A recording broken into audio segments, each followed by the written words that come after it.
யோக ஞான சித்தர் ஓம் ஸ்ரீ ராஜயோக குரு சரணம். வாழ்க்கையில் நம்ம நினைக்கிறது போல இல்லை. நம்ம வாழ்க்கையில் எது நடந்தாலும் கடவுள்கிட்ட நம்ம சொல்லுவாங்க, இறைவா எனக்கு இப்படி ஆயிடுச்சு அப்படி ஆயிடுச்சு, நீ இருக்கையா இல்லையா, என் வாழ்க்கையில் இப்படி பண்ணுறியா அதை பண்ணுறியா. ஆனால் நாம் செய்யக்கூடிய செயலால் தான் பல விளைவுகளை உண்டாக்குது. முதலில் நம்ம மனசெல்லாம் தெளிவுபடுத்திக்கிட்டா அதுக்கு பிறகு தான் இந்த ஜோசியம் ஜாதகம் அது இதெல்லாம் நம்ம பார்க்கலாம். உங்கள் மனம் தெளிவு அடையாமல் மனசை நீங்கள் சுமை இல்லாமல் வைத்து கொள்ளாமல் என்ன ஜாதகம் பார்த்தாலும் என்ன பண்ணாலும் நீங்கள் வாழ்க்கையில் முன்னுக்கு வரவே முடியாது. முதலில் நம்மை பற்றி நமக்கு தெரியணும். நம்ம என்ன செஞ்சுக்கிட்டு இருக்கோம், என்ன பண்ணிகிட்டு இருக்கோம், எதிர்காலத்திற்காக வேண்டி நம்ம என்னென்ன முயற்சிகள்லாம் பண்ணிகிட்டு இருக்கோம் அப்படின்னு.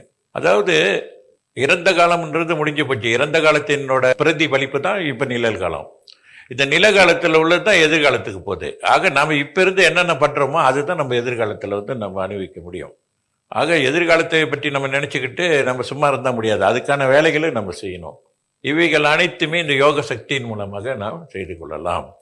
நம்மை நாம் எப்பயுமே சரிப்படுத்திக்கணும்.